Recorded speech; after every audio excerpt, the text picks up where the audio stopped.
Bonjour, je suis Monsieur Becker. Il est parfois, on dispose quelquefois que de la séquence d'acides aminés d'une protéine. Il peut être intéressant de remonter à l'allèle.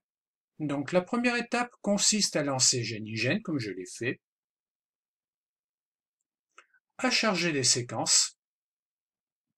Donc je vais aller chercher mon fichier à un endroit approprié.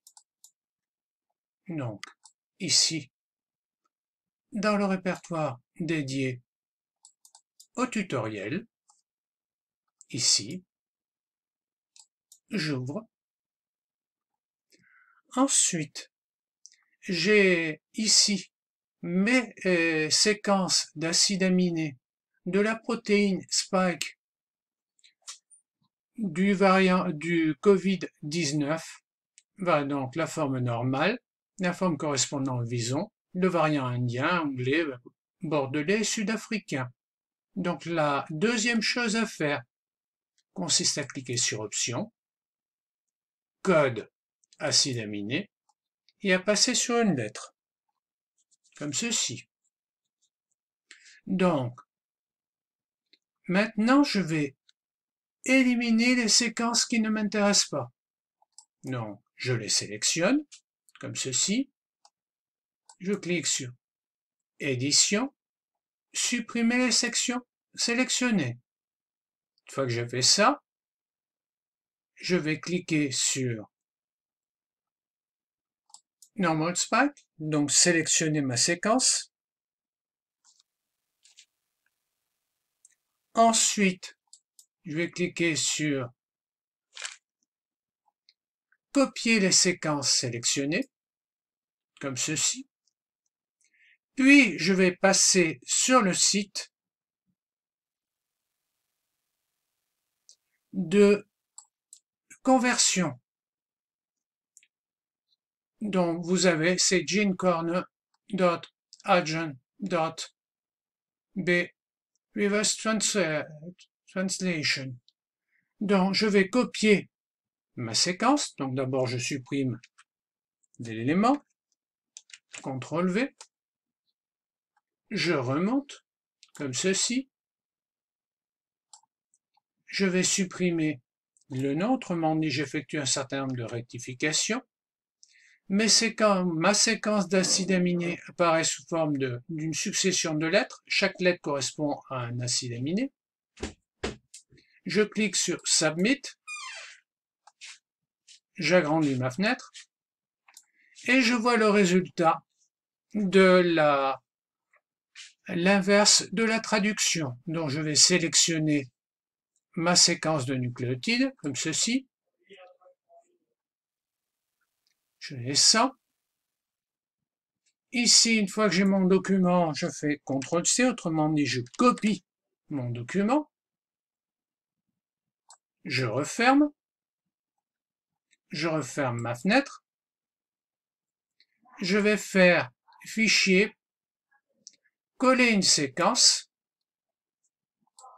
Dans la fenêtre, je vais faire un CTRL-V, autrement dit, un coller. Je vais donner un nom à ma séquence, comme ceci. ADN Spike. Normal. Une fois que j'ai donné un nom, que j'ai le contenu de ma séquence, je clique sur Ajouter cette séquence. Elle apparaît ici, sous la forme de séquence de nucléotides. Donc je vais désélectionner ma protéine, comme ceci. Ici, je peux lire ma séquence de nucléotides, A, T, G, T, T, T, etc. Du moins la séquence la plus probable. Ensuite, je vais faire Fichier, Exporter.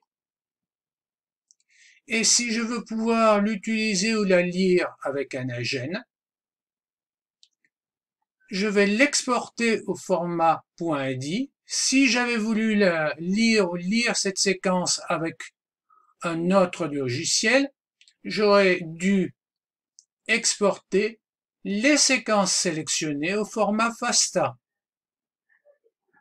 Donc, je clique sur exporter les séquences au format .edi, comme ceci. Enregistrer le fichier, ici. Je vais aller récupérer ma séquence. Donc, CTRL X, la mettre dans mon dossier, transfert sur disque dur, tutoriel, CTRL V. Ici, je vais lui donner un nom.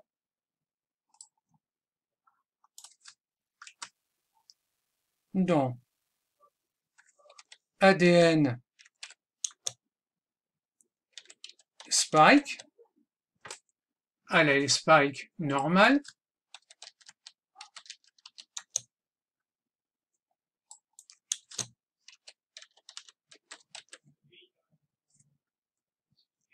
Voilà, là c'est bon. Je referme. Une fois que j'ai ça, je peux maintenant à présent lancer Anagen. Et si je fais Fichier, Ouvrir, je vais remonter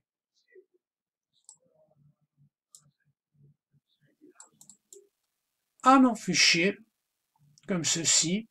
Je vais aller dans le tutoriel.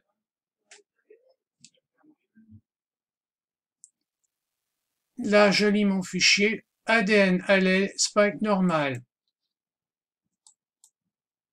Et je peux lire ma séquence. Si je veux avoir plusieurs fichiers, plusieurs allèles, et à partir de plusieurs séquences,